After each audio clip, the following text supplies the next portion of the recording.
जी की बात सुनकर राजा पृथु ने हाथ जोड़कर विनम्रता पूर्वक कहा, हे महर्षि, अब भगवान की पूजा का महात्म्य कहिए।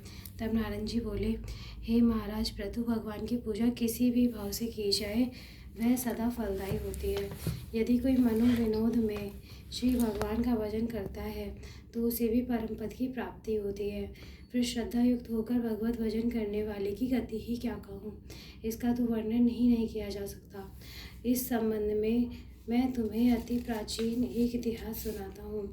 नारद जी ने कहा, कालिंद पर्वत पर बसे दीर्घपुर नामक नगर में सुबाहु नामक एक राजा राज्य करता था। वह बड़ा ही धर्मात्मा और प्रजा का संतान की भांति पालन करने वाला था। उसका धूम्रकेश नामक एक पुत्र था। हे राजन, राजा सुबाहु जितना धर्माचारी था, उसका पुत्र उतना ही दुष्ट एवं दुराचारी था। वह परस्त्रीगामी, चोर, जुआरी और मदिरा पान करने वाला था। राजा ने उसे बहुत समझाया जिससे कि वह सुपथ पर चले, मगर वह न माना। तब राजा ने उसे ताड़नाएं दी, परंतु वह किसी प्रकार न माना। एक दिन तो उसने शिष्टाचार की सभी सीमाएं लांघते हुए राजा की छोटी रानी अर्थात अपनी विमाता पर कुदृष्टि डाली। जब राजा को पता चला कि उसका पुत्र इतना कामांध हो गया है वह रिश्तों की मर्यादा को भी भंग करने पर तुला है, तो क्रोधित होकर उसने उसे देश निकाला दे दिया। अब राजकुमार वनों में रहता और भक्ष्य अभक्ष्य सबका सेवन करता, मदिरा पीता, चोरी चकारी करता और धन प्राप्त करता, उसे वेश्याओं पर खर्च कर देता। इसी प्रकार अनेक वर्ष बीत गए। राजकुमार एक वन से दूसरे वन और दूसरे वन से तीसरे वन इस प्रकार भटकते हुए वृंदावन जा पहुंचा। वृंदावन में धूम्रकेश ने सत्यव्रत नामक एक परम विष्णु भक्त को देखा, जो अपना घर बार छोड़कर कार्तिक मास में वृंदावन में रहकर भगवान का पूजन करता, केवल कंदमूल खाता था। हे राजन, यह वह भगवान से प्रतिदिन प्रार्थना करता, हे भगवान, इस दुख रूपी संसार में डूबते मुझ दीन को रक्षा कीजिए। श्री राधा जी सहित मैं आपका नमस्कार करता हूँ। इस प्रकार कहते करते प्रेम मग्न होकर वह कभी रोने लगता और कभी हर्षित होने लगता। नित्य प्रति का उसका यही व्यवहार था। देवयोग में एक दिन धूम्रकेश ने भी उस परम भक्त की यह क्रियाएं देखी और रात्रि में एक वैश्या के घर आकर उसने मिट्टी के एक मूर्ति के समक्ष बैठी वैसी ही और दूसरी क्रियाएं, नाच गाना आदि किया और सो गया। देवयोग से तभी राजा के दूत भी वहां आ गए और उनके हाथों धूम्रकेश मारा गया। तत्पश्चात यमदूत वहां आया और उसे महापापी जानकर घसीटते और मारते हुए यमराज के पास ले गए। उसे देखते ही यमराज सिंहासन से उठ खड़े हुए और उन्होंने उसे पाद्य अर्घ्य और आदि प्रदान किया।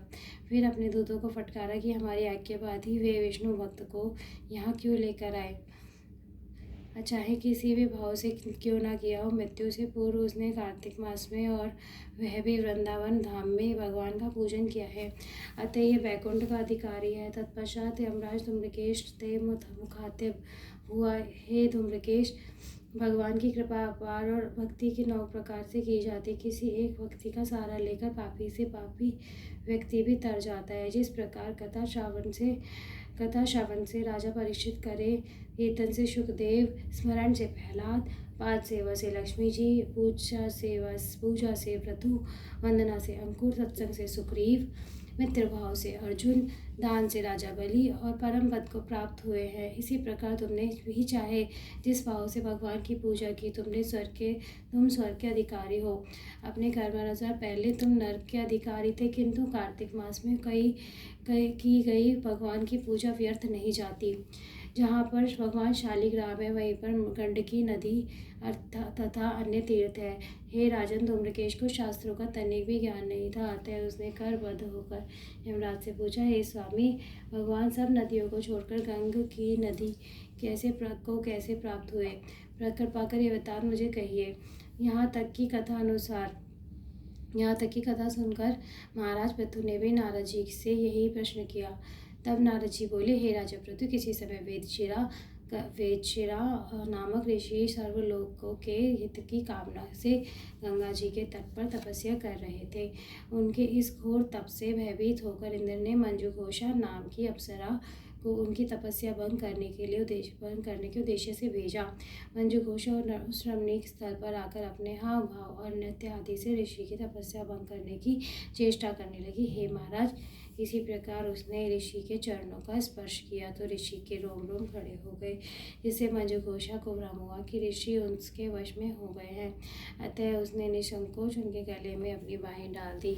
इससे ऋषि की तंद्रा भंग हो गई। वे अत्यधिक क्रोधित हो उठे।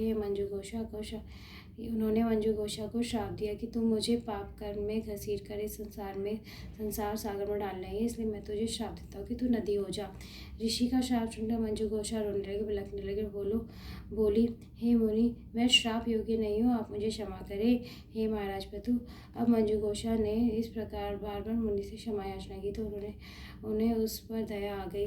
वे बोले, जिस समय भगवान विष्णु वृंदा के श्राप से श्रीलारूप होंगे तब तुम में स्थित होंगे, तब तुम भगवान को धारण करने वाली होगी।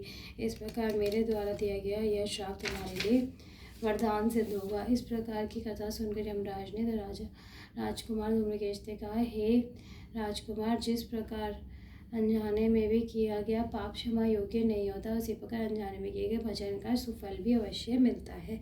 इसलिए तुम भी अनजाने में किए गए भजन पूजन के कारण वैकुंठ के अधिकारी बन गए हो। अतः तुम विष्णु लोक को गमन करो। तभी भगवान विष्णु के गण वहाँ आए और उससे एक दिव्य रथ में बैठाकर विष्णु लोक को ले गए।